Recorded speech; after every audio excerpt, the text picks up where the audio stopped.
Good evening, Professor. My name is Misbah, and my project is about Zephyr Linux Foundation operating system.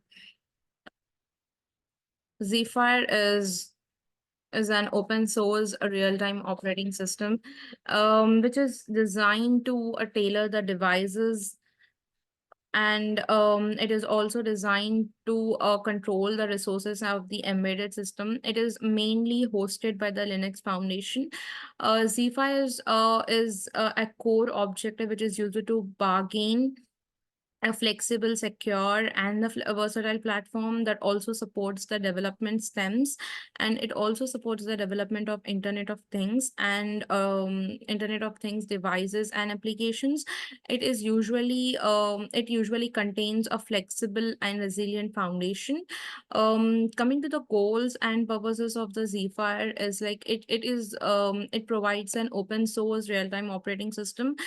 It aims to deal freely reachable real-time operating system. It supports scalability and flexibility. Like it tries to be very scalable and adaptable by providing a wide range of devices. It ensures real-time performance. It put efforts on distributing this deterministic behavior by assuring appropriate responses. It prioritizes security. Like the security is the main goal of the Zephyr. It is the highest significant of this real time operating system. It also encourages collaboration and community engagement. Like it cultivates the collaboration among developers, companies, and other academic institutions. It also facilitates IoT development. Like it carries a versatile platform for building IoT devices and applications.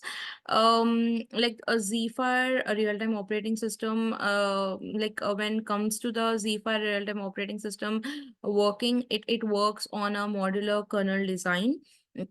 It has an essential real-time operating services like within a nano kernel. It is also responsible for executing the very topmost priority procedures, like from interrupts to background tasks. It will be technically it will be limited to certain devices like with extremely low memory footprints, like the environmental sensors like RFID tags and LEDs. It also allows for greater multitasking abilities and services, like which includes mailbox, memory maps, and many more. It also, like if the two tasks are tied in one kernel, then the microkernel which has the longest one will be selected. And the idea of this two kernel system is to keep memory stacks very low, very small, so that it can allocate processes to the cloud whenever it is possible. It is the design and the implementation of the Zephyr is like completely dependent on the flexibility, scalability, and the efficiency, so that it can meet the diverse requirements of embedded systems and IoT devices. The Zephyr design has a thin abstraction layer which usually revolves around the application middleware and the Zephyr kernel. It also contains the API, which also like proposes the it also supports to offer compatibility by permitting the developers and to write the portable code around the certain platforms. And it is mainly flexible by permitting developers to select only one required components for their specific use case. It also adds the flexibility and also adaptability, and it scales very well for a very mini devices, like with minimal resources to more powerful hardware. It achieves the scalability by providing a range of configuration options and features. The implementation of the Zephyr is completely dependent upon the architecture, kernel architecture, device abstraction. Like the kernel architecture, it is planned for primitive multitasking, and when when it comes to device abstraction, it abstracts the hardware devices through a consistent API drivers. The memory management in this real-time operating system is like it protects it has certain protection mechanisms and heap management. It also provides the memory pools.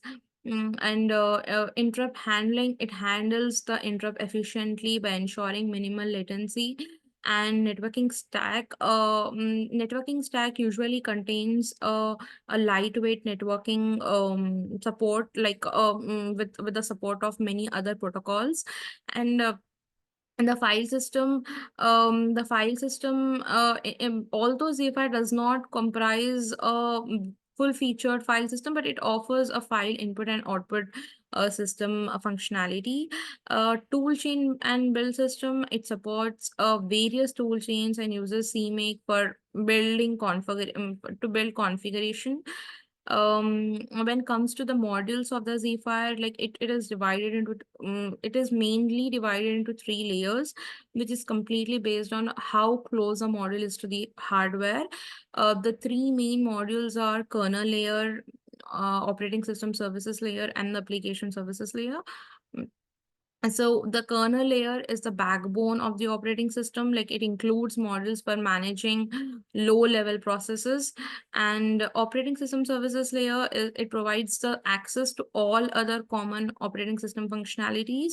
And the application layer, which is the third layer, it is usually provided by the operating system services, and users can make applications to implement specific functionalities. Um, and also the benefits and the challenges that a Zephyr project face are the benefits of the Zephyr are like it is very portable. It usually maintains a wide range of hardware architectures and communication protocols, and also it has a modular design that lets to be very customized to specific applications. And it is very well suited for resource constrained devices. And the ecosystem of the Zephyr is usually assisted by the Linux Foundation. It also has a large and active community of contributors. And some of the main potential challenges that Zephyr face is it is very complex. It is very difficult when compared to the other real-time operating system, which could also make more inspiring to learn and to use. It also the main challenge that a Zephyr face is that it depends upon the third party libraries. Like many other embedded operating system, Zephyr trust on several third party libraries, and it is completely dependent on the third party libraries, like for certain features such as networking and cryptography. And the companies that are currently involved with Zephyr are Intel, Linaro, Synopsys, NXP Semiconductors. Usually, Intel is a major sponsor to the Zephyr project, given that support and growth resources. And some other companies that are involved are Texas Instruments, Device Stone, Wind River, Nordic Semiconductor, and many more. But Wind River is a silver member that also advances its commitment to the open source ecosystem. Um, the future trends of the Zephyr are the AI integration. There is a trend towards porting AI-powered devices to Zephyr, and the virtualization. Development of the virtualization is like development of Zephyr is completely based on virtual machines for secure isolation. And use of Zephyr is more in robotics and ultra wideband real-time location services. This is the open source real-time location systems, like with Zephyr, are becoming more important and more prevalent. And sound open firmware, it enables sound open firmware.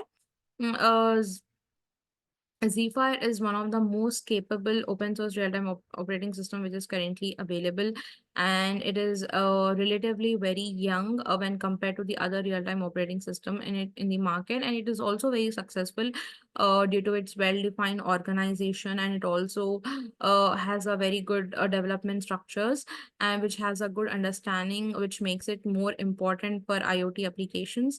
Code quality is also preserved by governing bodies. So Zephyr not only benefits the developers, but it also benefits the other companies as well. That's it. Thank you.